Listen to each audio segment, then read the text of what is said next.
Setiap memakan seekor kalajengking, harus berkelahi terlebih dahulu menggunakan pisau. Dia harus mengalahkan binatang ini terlebih dahulu. Setiap memakan seekor ular berbisa, juga harus melawannya menggunakan lidah. Itu adalah jurus ular. Apakah dia, Stan, sakit? Dia sedang berlatih ilmu bela diri. Karena setengah tahun lagi, dia akan dikirim ke penjara. Berada di penjara Amerika seperti berada di neraka. Dia juga seperti penipu yang tidak mempunyai hati nurani. Dia akan dikirim ke neraka paling rendah. Dan berada di sana selama 3 tahun. Stan pun mempunyai ide. Stan ingin menjadi kuat. Untung saja dia memiliki banyak uang. Menghabiskan uang untuk membayar seseorang. Seorang master ahli bela diri yang misterius. Meminta master ini dalam waktu setengah tahun. Membuatnya menjadi seorang ahli bela diri yang tidak tertandingi. Dengan begini pelatihan yang menyakitkan pun dimulai. Makan adalah tahap pertama. Tahap kedua adalah latihan. Pagi hari, melakukan latihan dasar. Siang hari, latihan pertarungan tangan kosong. Sore hari, latihan menggunakan 18 alat senjata. Malam hari, berlatih pukulan api. Tiap hari dia berteriak seperti orang bodoh. Tiap hari tubuhnya penuh dengan lubang. Master selalu mengipas wajahnya. Menggunakan bola melemparnya. Menggunakan tongkat memukulnya. Menyiksanya dengan bauk kaki. Latihan keras selama berbulan-bulan. Stan pun pelan-pelan menguasai ilmu bela diri. Dia berubah menjadi kuat. Secepat apapun kepalan itu dia dapat menangkisnya. Dia pun dapat menghindar dari lemparan bola, menghancurkan batu bata dengan kepalan tangannya. Dia juga berlatih seni bela diri legendaris. Dengan satu jari tengah. Hari ini Stan kelihatan tampan. Di hari itu juga dia akan dikirim ke penjara, duduk di atas mobil tahanan. Seorang pria bertubuh kurus dan kecil menangis terseduh-seduh. Tetapi wajah Stan sangat tegas. Dan tangannya tidak gemetar. Tiba-tiba saja pria berotot besar mencubit kakinya. Stan pun menggunakan jurus kalajengking mencubitnya kembali. Pria besar ini pun kesakitan dan berteriak. Sesampainya di penjara, tahanan lama pun berteriak. Momentum ini membuat dia takut setengah tahun yang lalu. Tapi Stan yang sekarang tidak takut. Masuk ke dalam kamar tahanan. Terlihat seorang pria tua duduk di atas kasur. Stan berkata, kasur atas milik saya. Pria tua tidak ingin memberi. Dengan sekali tendangan, tempat tidur atas menjadi miliknya. Kamu pikir Stan hanya akan menindas teman kamarnya? Tidak juga. Kegiatan hari pertama, dia ke tempat bermain. Bertanya kepada pria tua, siapa yang paling ditakutin di penjara ini? Pria tua itu berpikir dan memberitahukan kepadanya. Satu orang bos dari geng Negro. Pernah membunuh seseorang dengan sekali pukulan. Satu orang ketua geng Meksiko. Begitu banyak orang. Semua orang akan mati untuknya. Satu orang ketua geng Nazi. Berbahaya dan licik, dia selalu membawa senjata bersamanya. Tetapi tidak ada yang bisa menemukannya. Dan seluruh tahanan yang ada di sini tidak berani mengganggunya. Dia adalah monster hitam besar. Beratnya 400 kg. Sekali pukulan 500 kg. Seharian hanya menindas orang yang lemah. Suka mengendus orang lain. Mempermalukan orang lain. Stan yang mendengar itu pun, baik, kita ganggu dia. Stan pun berjalan di hadapan pria monster itu. Melompat dan menusuk-nusuk pundaknya. Pria monster menoleh dan menunduk. Tidak memperdulikan Stan. Melanjutkan mengganggu orang. Stan marah. Berjalan ke tengah lapangan. Mengatakan pria monster seorang predator seks. Stan pun mengundang kerumunan. Mendengar hal itu, pria monster marah. Melepaskan bajunya dan ingin membunuhnya. Dia pun berjalan semakin dekat di belakang Stan. Tetapi kemudian, Stan berbalik dan melawan. Menunduk. Memukulnya, membuat pria monster itu menutupi wajahnya dan berteriak. Pria monster tidak terima. Stan pun memukulnya lagi. Lalu memutar tangannya.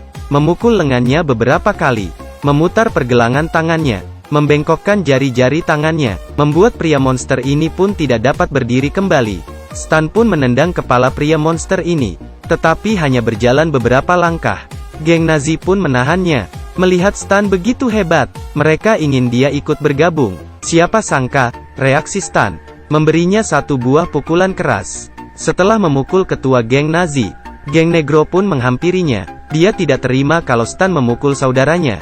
Ingin membalaskan dendam saudaranya. Mereka pun mengeroyok Stan. Tetapi Stan merobohkan mereka satu persatu. Walaupun Stan bertubuh kecil, tetapi saat dia berkelahi dia seperti dewa perang. Orang berkulit hitam pun semakin banyak. Dia mengambil tongkat pel. memukul kepala tongkat, dan berubah menjadi tongkat. Lalu, orang berkulit hitam pun jatuh satu persatu. Hanya tersisa ketua geng. Stan pun berjalan ke arahnya. Dengan sekali pukulan, membuat semua giginya di mulutnya patah. Pertarungan pertama, Stan pun berhasil membangun keagungan. Dia menjadi tuan di dalam penjara. Kemanapun dia berjalan, tahanan lain akan menyingkir. Saat Stan sedang makan, seseorang datang dan berterima kasih kepadanya. Kepala penjara pun mendengar kabar tentang dirinya, meminta petugas membawanya ke ruangan. Sesampainya Stan di dalam ruangan, kepala penjara ini pun meminta melepaskan borgol dari tangannya. Tidak disangka dia sudah melepaskan sendiri borgol tersebut. Terbuka, berikan borgol kepada petugas, lalu mengembalikan tangannya yang terkilir. Membuat petugas penjara kaget dan menangis. Kepala penjara menawarkan cerutu kepada Stan, menuangkan arak untuknya. Dia ingin meminta bantuan Stan. Ternyata dia mengetahui kalau Stan, seorang ahli di bidang properti. Dia ingin merobohkan gedung penjara ini, merubahnya menjadi perumahan elit, menghasilkan banyak uang. Dia membutuhkan bantuan Stan. Imbalannya adalah, ketua penjara berjanji akan membebaskan Stan dalam waktu 1 tahun. Mendengar itu, Stan langsung menyetujuinya. Dia sendiri juga bukan orang baik. Dia pun merasa senang. Tetapi sewaktu Stan sedang mandi, ketua Nazi datang ingin membalaskan dendam. Menggunakan alat tajam, ingin menikam Stan. Ternyata Stan melihatnya dari cermin. Stan pun lolos dari tikaman itu. Stan berbalik, tanpa busana, memukul ketua geng Nazi tersebut. Ini adalah serangan balasan. Ketua geng itu pun kembali mengambil pisau tersebut. Stan pun mengeluarkan senjatanya, sabun nunchucks. Dia meniru Bruce Lee, membuat pria otot besar kabur ketakutan, memberikan beberapa pukulan kepada ketua Nazi. Ketua Nazi pun dibasuh dengan pukulan sabun. Semenjak hari itu, Stan memutuskan akan merubah keadaan di dalam penjara. Stan pun memanggil semua tahanan, meminta mereka berhenti melakukan kekerasan. Siapa yang tidak menuruti akan berhadapan dengannya. Lalu bagaimana caranya? Dengan menari. Tidak senang, menarilah. Ingin memukul, menarilah. Kemudian di bawah kekuasaan Stan, penjara pun berubah menjadi sukacita. Hubungan sesama tahanan penuh dengan cinta. Kulit hitam dan kulit putih bersenggolan. Mereka pun saling meminta maaf. Pria besar berkulit hitam diberikan es krim oleh si pria berkulit putih. Tato di tubuh yang bertulis, "Bunuh semua orang negro," diubah menjadi, "Cintai semua orang negro." Stan berulang tahun. Mereka pun membuat pesta. Setiap orang memakai topi ulang tahun, merubah kloset menjadi tempat arak. Mereka pun senang dengan perubahan ini, terkecuali kepala penjara. Melihat para tahanan berdamai, dia sangat marah dan kesal. Dia pun memanggil Stan, mengancamnya dengan masa tahanan 3 tahun, meminta Stan merubah kembali kebiasaan para tahanan. Ternyata akan ada kunjungan dari Dewan Gubernur. Kepala penjara pun membuat rencana perkelahian antar sesama tahanan. Harus ada darah dan ada yang mati. Dengan begitu para dewan akan menutup tempat ini, dan gedung penjara pun akan dijual. Stan terlihat ragu, tetapi demi masa depannya, dia pun menyetujuinya. Dia berjalan di lapangan, berteriak dan berkata dia sudah tidak peduli. "Kalian senang berkelahi?" Mendengar perkataan Stan, perkelahian pun dimulai. Saat makan siang, pria ini menemui Stan. Stan pun mengusirnya. Pria tua yang melihat perubahan Stan, dia pun kecewa. Seminggu kemudian, ketua penjara membawa para dewan mengelilingi kamar tahanan. Mereka pun mewawancari Stan. Selama proses wawancara, dia terus berpikir, di saat ini, teman tahanannya akan saling membunuh. Petugas pun memberikan mereka senjata. Akhirnya waktu yang tepat pun datang. Petugas bersiap menghancurkan tempat ini. Tiba-tiba saja Stan mengingat. Senyum para tahanan. Mereka membuat pesta untuknya. Stan tersadar. Dia memutuskan dan berdiri di pihak para tahanan. Dia pun bersikap tidak sopan di depan para dewan, membuat para dewan marah dan mengusirnya.